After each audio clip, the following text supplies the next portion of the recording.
HBO's The Last of Us comes out on the 15th of January, and it has me really excited, and I want to tell you why. So this show is based on a video game, and for those of you who are watching this and you haven't played the game, it is one of the most critically acclaimed video games of all time. I'm trying to make a film analogy here. I wouldn't say it's like the Godfather of gaming, but it's more like maybe the inception of gaming, not in the way that it's not like Inception, but it's more like this big thing that happened to us all gamers. And I want to include you in this experience to the best of my abilities if you haven't played the game, or games. We're talking about 2 games, but doesn't matter. So The Last of Us is a post-apocalyptic story. At glance value, it might look like a traditional zombie story, and it kind of is, but there are some aspects to it that I think are unique. The story is about Joel and Ellie. Now, I don't want to give away the story, but I'll tell you as much as you probably already have seen in the trailer and explain just a little bit about it so that you get a taste for it.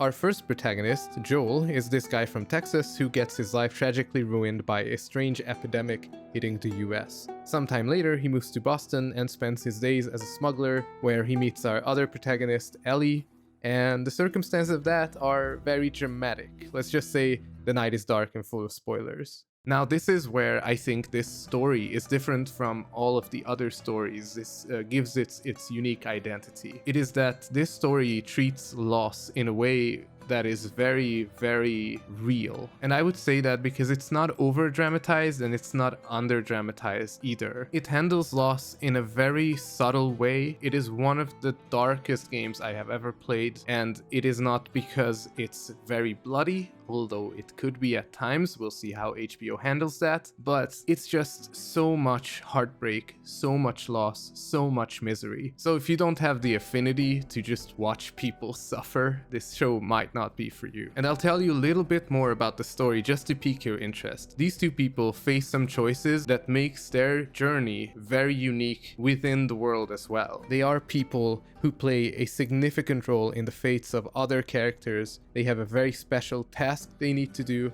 and they have to make some very difficult decisions on the way. Ones that are thought-provoking and heartbreaking and terrible at times. So this show premieres on HBO on the 15th of January, and it was preceded by about a decade of planning, trying to get it running, and trying to get the actors and casting and writing, and it just never happened. There was no money, and then, all kinds of production issues came up. And, some gamers were really excited for it, and other gamers were obviously very skeptical, which, if you've seen book adaptations, book readers can be a pain in the ass. They don't want it. They think they can only ruin our beautiful, perfect source material. Now, The Last of Us has also this kind of reaction to it, but let's just get into it, see what's exciting about it, what's not so exciting about it, what they could really mess up, and my opinions. I don't want to assume that everyone watching does not even know what a video game is, so, I'm gonna just speed it up here. If you haven't followed the gaming trends of the last 2 decades, I would say, it's becoming more and more cinematic, and The Last of Us was one of these pioneers of cinematic games. And I don't just mean the concept of it, I also mean the production, the way they did it, the amount of money and people they threw at the project. The Last of Us was this giant thing, this cinematic cultural experience. And so obviously the moment the game came out, people started speculating, could this be something a bit more accessible to non-gamers? Could we turn this into a movie? Could we turn this into a TV show? And to understand some of the criticism, I think we need to look at how games and books differ in the way that they present the story, just physically. Because when you adapt a book into a movie, you make things come alive in a way that was not possible on the page. And the very fair criticism that your imagination that the book was based on is now ruined, it's reductionistic in a way, that is a valid concern, but it's not something we will discuss today. What we'll discuss today is how games are already visual. You already see the characters, you already hear the characters, you hear music, you have a visual identity. In The Last of Us's case, it's basically a forest overgrown on a city, and so it's difficult to understand why why an adaptation is needed. But here is where accessibility comes in. Here's where game literacy comes in. It is because The Last of Us is an amazing story, but my dad doesn't know it because he's not a gamer. He doesn't have a machine to play it. He doesn't have the game literacy to carry himself through that experience. He doesn't even have a routine. He doesn't sit down after work to play games. He watches movies. He reads books. He goes cycling. He does literally anything else than playing a game. So my dad won't see The Last of Us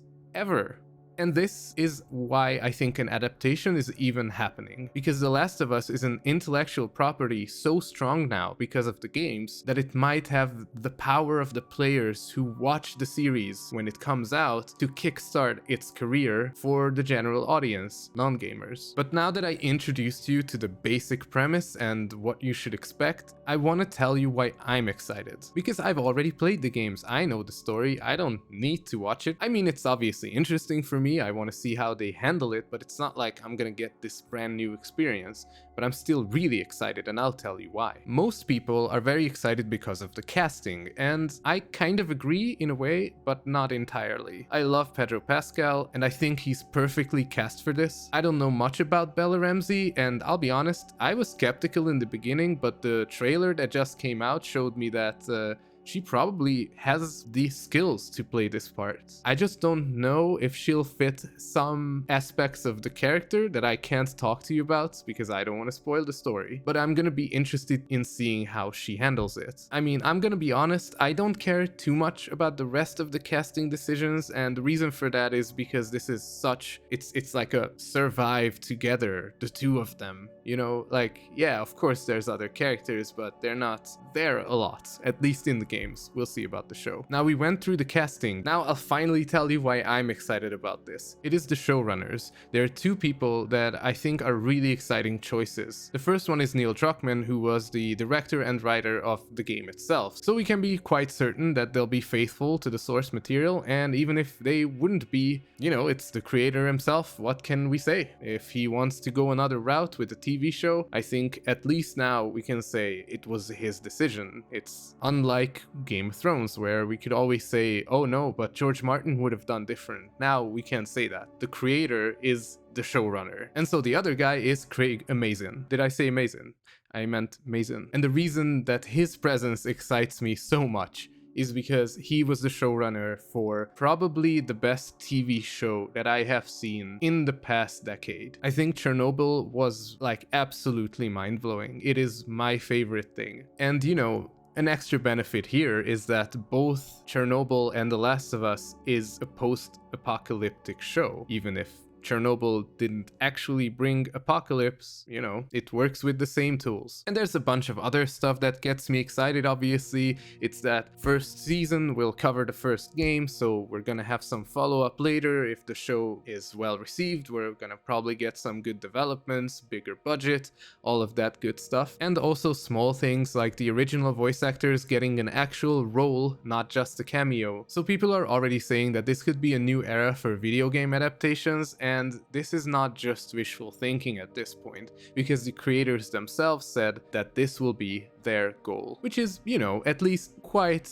ambitious. So to be honest guys, I just think it's gonna be an awesome show, but you know, I have been wrong before, but I just really want them to not pull their punches. I want it to be violent, I want it to be dark, because the game is dark, it is violent, it is just hours and hours of misery, and I want the show to reflect that. Too many shows lately have gone the safe route, or trying to appeal to wider masses, but if they compromise quality on that, it's just not worth it. You might as well make a cult classic or something that a lot of adults like, instead of trying to get both adults and adolescents. So this year, I would say Disney really dropped the ball with Obi-Wan, and then they saved the day with Andor, and as far as HBO goes, I think they really nailed it with House of the Dragon, and I really like that show. So hopefully The Last of Us will be their home run show for 2023. And hey, if you're not a gamer, you still have a month to play it. There's the winter break for most of the people, so you know, maybe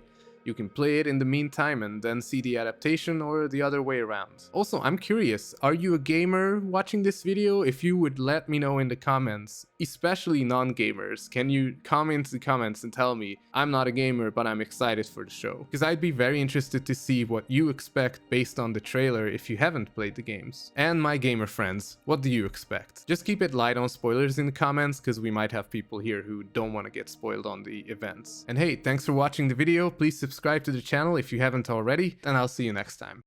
And thank you for supporting on Patreon. You make this possible. Especially Marv.